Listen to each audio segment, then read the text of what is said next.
I'm on the cliff and I'm about to get pushed over. All right. Because in my situation, the person I was with was, looking back, I'd call her a flight risk. And when I say flight risk, it's because she had this behavioral pattern.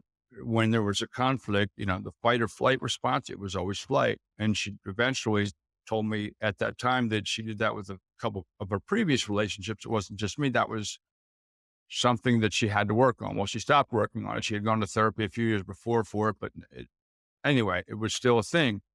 So I had to be very careful at the time because I'm like, whoa, okay, this is serious. And when someone tells you or threatens divorce, take them seriously. Take them seriously.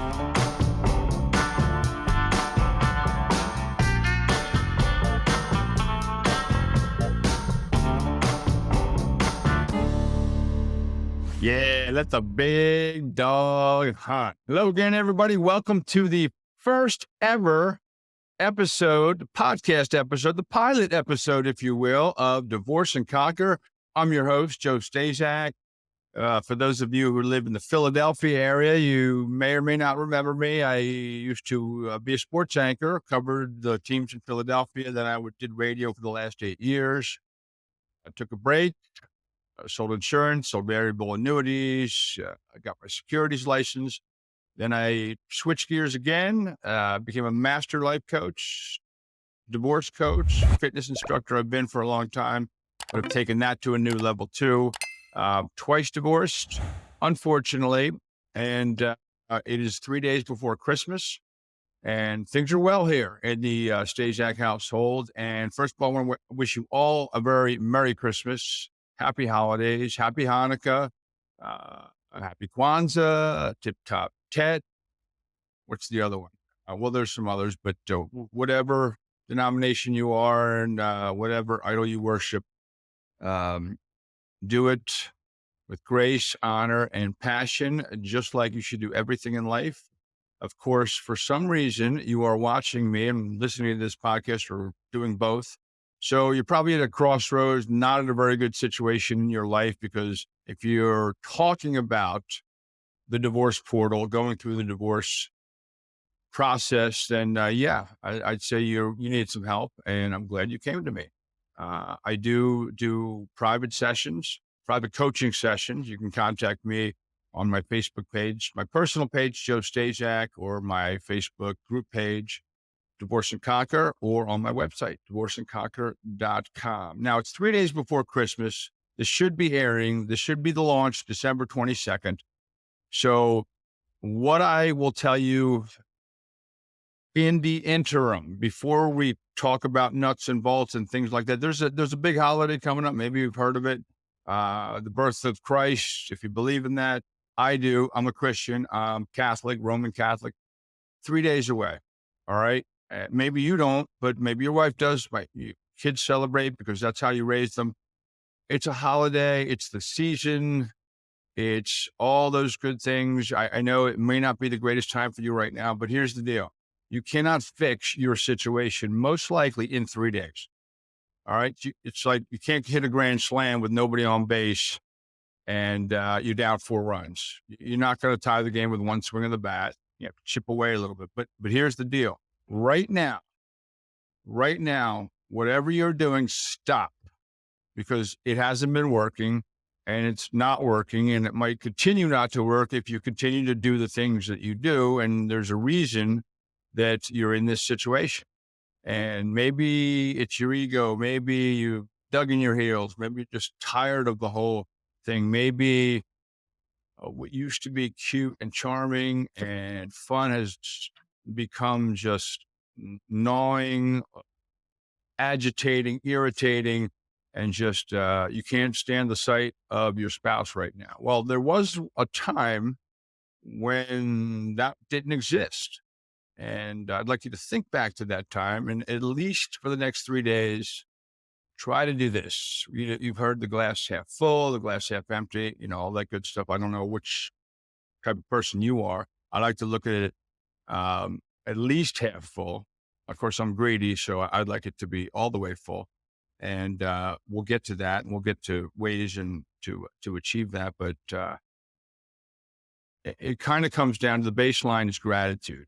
Instead of thinking about the things that why you're here and your anger and your frustration and all the things that have gone on leading you to where you are right now, stop thinking about those things. Listen, you got 3 days. You can do this. All right. Don't be a jerk. Get back in there and just put your weapons down. Put them down. It's not necessary at this point, especially if you have kids. Number one rule here at Divorce and Conquer is kids come first. Every decision you make, whether you're married or divorced, should be with one thought in mind: how is this going to affect my children? If you write it down and look at it and do pros and cons, probably don't have to. You can do that mentally. If the negatives outweigh the positives, don't do it. All right, you brought them into this world. It is your responsibility to do the right thing, and it's never too late to do the right thing. I say that all the time. I used to have, I mentioned it earlier, my career for over 3 decades was in sports, covering sports media, sports broadcasting. So and I do believe that sports really emulate life. All right, they imitate life, if you will, and a lot of the things that happen on a sports field, the team elements, basically you can equate or at least make parallels to your relationship or your marriage. So again, I will tell this to people when they say, well, and I get so mad and I say this and I say this and she doesn't listen and she won't all she does then is respond this way. And, I'm right all the time and blah. Yeah. My response to that is, so, how's that working out? How's it working out so far? Your methods.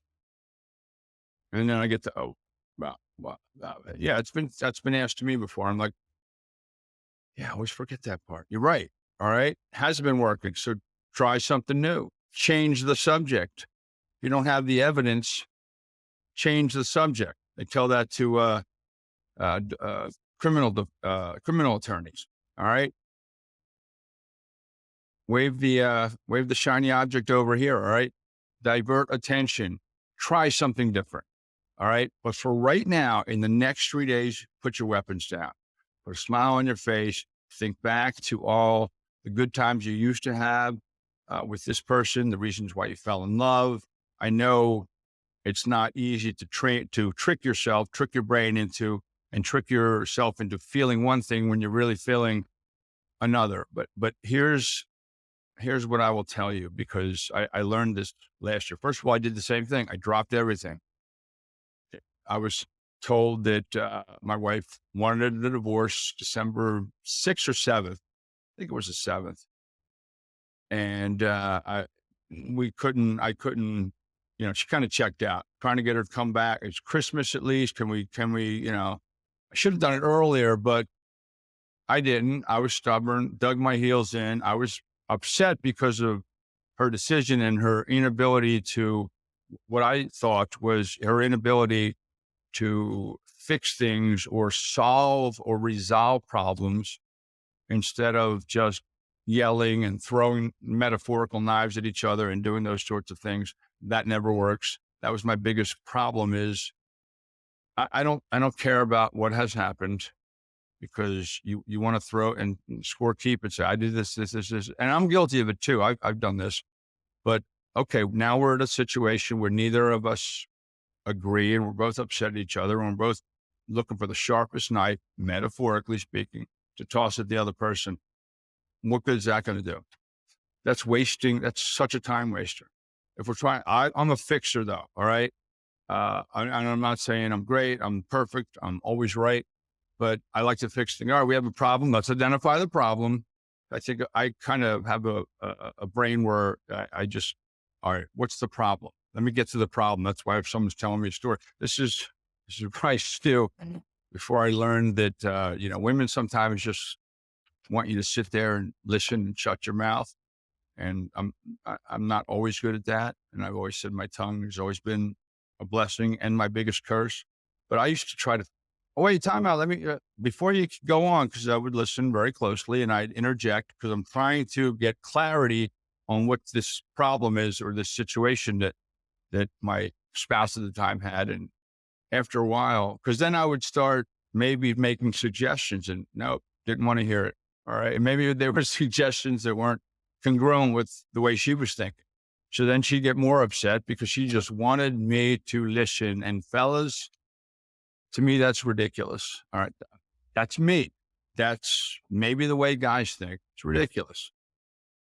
What good does it do you to just sit there and complain about something when the problem still exists at the end of your rant? All right. I guess maybe I'm a fixer. I don't know, but I like to, deep dive into what you're talking about. Get to the problem. Sometimes I'll be like, all right. It's frustrating. I'm hearing all these details. What's the issue? Get me to the bottom line. And only when we discover what the bottom line is, can we fix it. But again, I'm told, and by more than, it's a bigger sample size than just one, by more than one person, that, women sometimes just like to vent and they want you to be there to listen to them vent. So fellas, if that's something you need to do to get better, do that. It's really not that hard. Once this whole thing, my marriage almost collapsed a few months before it actually collapsed. And I finally I capitulated because I realized that opening my mouth isn't always a good idea, even though I'm probably right. And here's the thing about me. I think I'm very objective. I won't argue something if I'm not right. Because to me, the best way to diffuse someone who's coming at you and who's furious and yelling at you, you're right. I'm sorry. Very sorry. Won't have it again. You're right. Because I don't, you're right. Totally right. What are they going to keep piling on? Yeah, maybe a little bit before they kind of back down, but hey, surrender when you're wrong. I won't argue something that I'm wrong about, and I'm wrong, maybe 1% of the time. No, I'm wrong a lot, but when I do something stupid or thoughtless, it's usually inadvertent and, not perfect. I do things like that all the time. I'm an acquired taste. I know that, sometimes, again, when I keep my lips flapping, it happens. It happens to me more often than not. My wife used to always tell me, not everyone gets your sense of humor. Because if you don't get where I'm coming from, oftentimes it's off-putting, or it's maybe comes across as offensive, or that's happened before. But anyway, before it collapsed, the penultimate argument that basically when we were teetering on divorce the first time, I just shut my mouth and I listened. And I could feel myself I'm not even ready to respond. I have nothing. Anything she said, yep, got it. I wouldn't always agree with it mentally, but I'm listening. And it I thought it would do me no good because I'm on the cliff and I'm about to get pushed over. All right. Because in my situation, the person I was with was, looking back, I'd call her a flight risk. And when I say flight risk, it's because she had this behavioral pattern.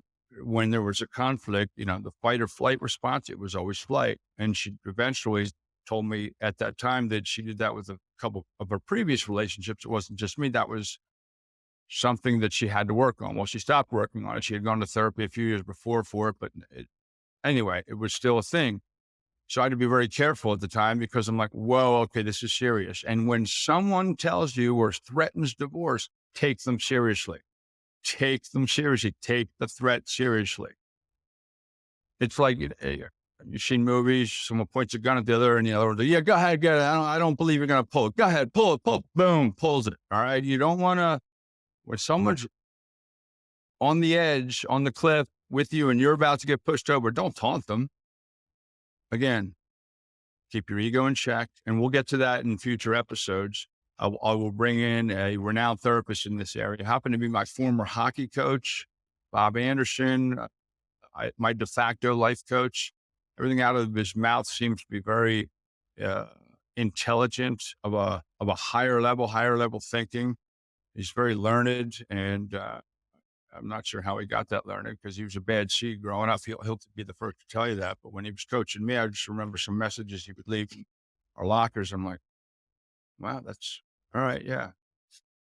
He seems to understand me as a player and what I bring to the table and what maybe I don't, but he's focusing on the positives and whatnot.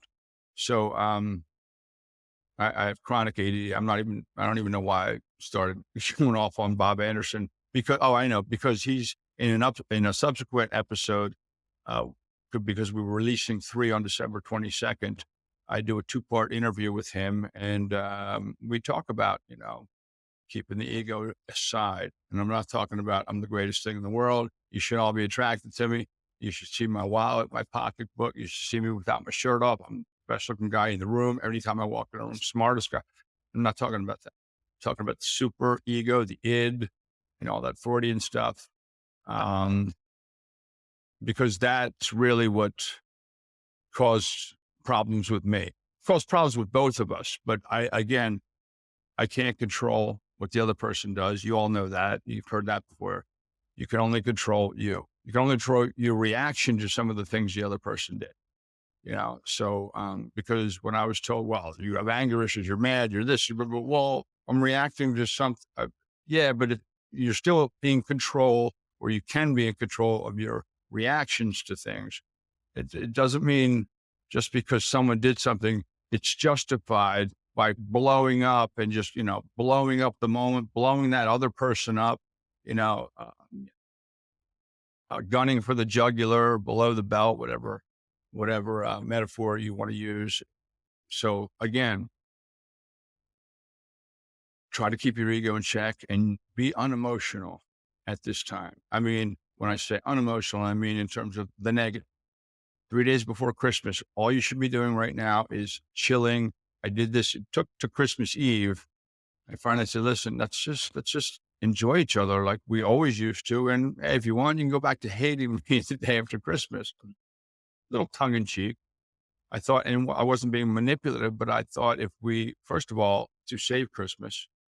And no one else really saw it. We did a good job of kind of keeping things under wraps. But if it did go sideways, I didn't want, and I know she didn't want either, it to affect the children. Again, every decision you make, every word out of your mouth, every action you take should be in the best interest of the children. So the name of this episode is Play the Tape to the End. All right. I say that a lot. All right. Think about the consequences of your actions, of your words, of your thoughts that end up becoming words. Be careful what you say, because sticks and stones, you've heard that, may break my bones, but names, no. Names hurt. Names will hurt, can hurt, and do hurt, and they can destroy. If you're dealing with someone who has certain issues or maybe extremely sensitive because of X, Y, and Z, or has had trauma, no, it's not acceptable. It's not okay anyway. They do hurt. They don't hurt me. Usually someone's like, you're being a dick. There's a reason they said that. And I'm thinking, yeah, she's probably right. Okay. Yeah, I probably was. She's not going to just throw that at me because, she woke up on the wrong side of the bed. Probably was. Again, I think that way. Like, there's a reason that person is saying something. But again, that's me. And you can't assume what others are thinking, what others should think, because they don't. They have their own personality, their own DNA, their own thought processes. So you have to understand that not everyone is you. And as much as you might think you're right or a right fighter, what does that do ultimately? All right. Nothing, because I will fight to the death, or I used to the death, to be proven, not to be proven right, but to convince the other side that I am right. And it became in my situation, my wife, ex-wife, one of the things that drove me nuts is she had a hard time with accountability. So if I was arguing in front of a judge, if it was a bench trial or a jury trial, I probably could have, stopped my closing arguments long before, and probably would have received the verdict I was looking for. But again, if you're not getting it from the other person, why are you still hammering and still pounding? Because you want them to admit it? Is that what you want? Because that's what I wanted. And at the end of the day, I knew the things that I was talking about or suspicious of, or I was attacked. I was right. I knew that because when someone is on the defense and has no, has no position or avenue to escape, they change the subject, right? Which is what I told you earlier. Good attorneys do that often. Don't have the evidence, change the subject. So right fighting, not a good idea. Opening your mouth at this time of year, unless it's something positive, not a good idea. I want you to listen. Anytime you have to go somewhere, what do we do now? We GPS it. All right. Why? Because we need to know where we're going. All right. So one of the underlying themes of this first episode is make a decision to know where you are going. Now, I said, before you do that, just chill, drop your weapons, enjoy Christmas, pretend everything's great. Maybe it's not, but it's okay to just, what's going to happen if you don't? All right. Think about that. Play the tape to the end. What are the consequences if you just drop everything, not worry about it, and maybe resume on the 26th? Are you under a deadline? There's no deadline here. Just enjoy. Just relax and enjoy. Play the tape to the end. Write things down if you need to. That is my homework for you this time on this episode is write it down. Write down the consequences of an action you want to take or thought about taking or almost took. All right. You're not George Bailey. This isn't It's a Wonderful Life. Okay. You know how many times I thought back because I learned so much since my separation and my subsequent divorce the second time around. I'm not going to, Clarence isn't going to make it snow again. And I'm not going to all of a sudden be on the bridge and talking to Bert the cop and going, my mind's bleeding, Bert, my mind's bleeding. Not going to happen. It's just not. That happens in movies. That happens to Jimmy Stewart. It doesn't happen to us, guys like you and me. Okay. So once it's over, it's usually done. But now I have an opportunity to look back and see, hey, pretty wonderful life I had. It really was. I won't get into all the details, but yeah, there's some things I couldn't let go, some things that just kept eating at me. It created resentment and anger replaced patience and love. That's what happened. And then when you do that to someone, the other person then starts to, acquire resentment and anger, and it becomes a mess. All right. So, forgiveness, acceptance, and grace is very important. You won't get that from a therapist. I can explain those things to you. It might be better to go see a pastor of whatever denomination you choose.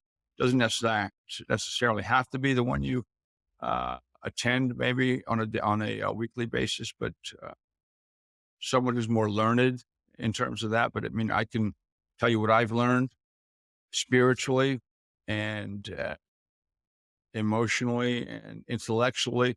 It's not It's a Wonderful Life. Guess what? This Christmas, still in my big house. That's tremendous. Got my kids every Wednesday and every other weekend. Still have that. We actually split custody of our beloved dog, Luis. And I have 3 of the 5 cats, well, actually 4 of the 6 cats. So the family busted up, not getting back together. All right. I'm not running through Bedford Falls, screaming at Mr. Potter. Merry Christmas, Mr. Potter. Not happening. So play the tape to the end. Look at what life might be after this, because to be honest with you, listen, I'm in this to help you, and it's my business to coach you through divorce, the divorce portal. But at the risk of hurting my business, I would tell you, because I also like to dole out relationship advice, because I think I'm an unpaid expert basically at it I'm not a therapist, obviously. And there's a reason I would choose a coach over a therapist, because therapists are incredibly worried about liabilities. They're supposed to stay neutral. No, I'm going to tell you like it is, how it is, and where you are and where you need to go. But you need to know where you want to go, know what that destination is, and then you can attack it from there. But if you're teetering, I would say unless there was something, your significant other, murdered a family member, put your kids in danger or does that frequently, or blatant infidelity, which is the only biblical reason why you are technically allowed biblically to break the covenant of marriage, then get back in there, get your ass back in there. You've already made a commitment. Marriage is total commitment, man. It's like big wave riding. You can't just, call time out, throw on back into the beach if you don't like the way things are going. It's total commitment. Get back in there and fix it if you can. Work on it. It might be late in the game to go see a marriage counselor. Find a good one who will mediate.